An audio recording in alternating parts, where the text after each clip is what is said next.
சங்க காலம் அப்படின்னு சொல்லப்படக்கூடிய 2000 ஆண்டுகளுக்கு முற்பட்ட காலத்திலேயே தமிழக மக்கள் வானியல் துறையில மிகவும் முன்னோடிகளா இருந்திருக்கிறாங்க. அதற்கான பல சான்றுகள் சங்க இலக்கியங்கள்ல காணப்படுது. அறிவியல், வானியல் மாதிரியான துறைகள் பத்தி பொதுவா நம்ம பேசுறப்போ ஐரோப்பிய நாட்டு அறிஞர்கள் என்ன கருத்தை சொல்லியிருக்காங்களோ அந்த கருத்துக்களை மட்டும்தான் நம்ம மேற்கோள் காட்டுறது அப்படிங்கிறது ஒரு வழக்கமாக இருக்கு. தமிழர்கள் இந்த வழக்கத்தை பின்பற்றுறது அப்படிங்கிறது தமிழகத்தினுடைய தனிப்பட்ட வரலாறை இருட்டடைப்பு செஞ்சிரும் அப்படின்னு நான் நம்புறேன்.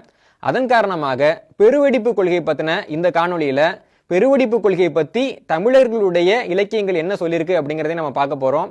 இதை நான் சொல்றப்ப சில பேருக்கு ஆச்சரியமா இருக்கலாம். ஏன்னா தமிழர்களுடைய சங்க இலக்கியங்கள்ங்கிறது ரொம்ப பழசு, அறிவியல் பூர்வமானதான் எங்களுக்கு தெரியல. அப்படி இருக்கிறப்போ பெருவெடிப்பு கொள்கையை பத்தி எல்லாம் பேசுறதுக்கு தமிழக இலக்கியங்களுக்கு என்ன தகுதி இருக்கு அப்படின்னு நீங்க ஒரு கேள்வி கேட்டீங்கன்னா, 2000 ஆண்டுகளுக்கு முன்பு உலகத்தில் இருந்த எந்த ஒரு இலக்கியத்தை விடவும் அதிகமாக அறிவியலை, மிக குறிப்பாக வானியலை பேசின இலக்கியங்கள் அப்படின்னு தமிழர்களின் சங்க இலக்கியங்கள் நம்ம சொல்லலாம்.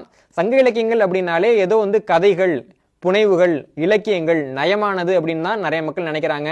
அதற்கு மேல நிறைய அறிவியல் தகவல்கள் சங்க இலக்கியங்கள்ல காணப்படுது. அதற்கான சில உதாரணங்களை மட்டும் நம்ம பார்ப்போம். சங்க இலக்கியங்கள்ல ஒன்னான புறநானூற்றில் இருக்கக்கூடிய 30வது பாடல்ல உறையூர் முதுக்கண்ணன் அப்படிங்கிற புலவர் என்ன எழுதியிருக்காரு அப்படின்னா, செஞ்ஞாயிறு செலவும் அஞ்ஞாயிறு பறிப்பும் பறிப்பு சூழ்ந்த மண்டிலமும் வழி திரி தரு திசையும் வரிது நிலைய காயமும் என்று இவை சென்று அளந்து அறிந்தார் போல என்றும் இணைத்து என்போரும் உளரே அப்படின்னு எழுதுறாரு. இதோட அர்த்தம் என்னன்னா, வானத்துல சூரியன் பயணிக்கக்கூடிய அந்த வீதியை பத்தியும், சூரியனுடைய அந்த இயக்கத்தை பத்தியும், வானத்தில் இருக்கக்கூடிய காற்று பத்தியும், அந்தரத்தில் இருக்கக்கூடிய ஆகாயத்தை பத்தியும் அதிகமாக அறிஞ்சு அது எல்லாம் இப்படிதான் இருந்தது என்று ஆணித்தரமாக சொல்லக்கூடியவர்கள் இந்த தமிழகத்திலே இருந்தார்கள் அப்படிங்கிறது தான் இந்த பாடலினுடைய பொருளா இருந்திருக்கு. அப்போ 2000 ஆண்டுகளுக்கு முன்பே தமிழகத்துல வானியல் தொடர்பான அறிவியல் இருந்திருக்கு.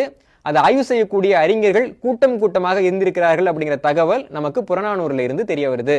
நாம் ஐரோப்பிய நாடுகளை பார்க்க போனோம் அப்படின்னா கிமு 3ஆம் நூற்றாண்டுல இருந்து ஜியோசென்ட்ரிக் அப்படிங்கிற கொள்கையை தான் அவங்க பின்பற்றி இருக்காங்க. ஜியோசென்ட்ரிக்னா ஒண்ணும் இல்ல, இப்ப நம்ம சூரிய குடும்பம்னு சொல்றோம் இல்லைங்களா, அந்த சூரிய குடும்பத்துல சூரியன் இருக்கிற மையப்பகுதிக்கு பதிலாக புவிதான் மையமாக இருக்கிறது, புவியை தான் சூரியன் உள்ளிட்ட அனைத்துமே சுற்றி வருகின்றன அப்படின்னு சொல்றதுக்கு தான் ஜியோசென்ட்ரிக் கோட்பாடு அப்படின்னு பேரு. கலீலியோ அவர்கள் 17ஆம் நூற்றாண்டுல இந்த ஜியோசென்ட்ரிக் தியரி தவறானது அப்படின்னு சொல்லி அதற்கு பதிலாக சூரிய மைய கொள்கை, அதாவது ஹீலியோசென்ட்ரிக் கொள்கை அப்படிங்கறத அறிவிச்சாரு. அப்போ அவர் அதற்காக நிறைய எதிர்வினைகளை சந்திச்சாரு. அதன் காரணமாக ஒரு மன்னிப்பு கேட்கக்கூடிய ஒரு நிலைமைக்கும் தள்ளப்பட்டார். ஆக மொத்தம் கிமு 3ஆம் நூற்றாண்டுல இருந்து கிபி 17வது நூற்றாண்டு வரைக்கும் மேற்கத்திய உலகம் என்ன சொல்லிட்டு இருந்தாங்க அப்படின்னா, அனைத்து கோள்களுமே பூமியை தான் சுற்றி கொண்டிருக்கின்றன சொல்லிட்டு இருந்தாங்க. அதே நேரம் சங்க இலக்கியத்துல தமிழர்கள்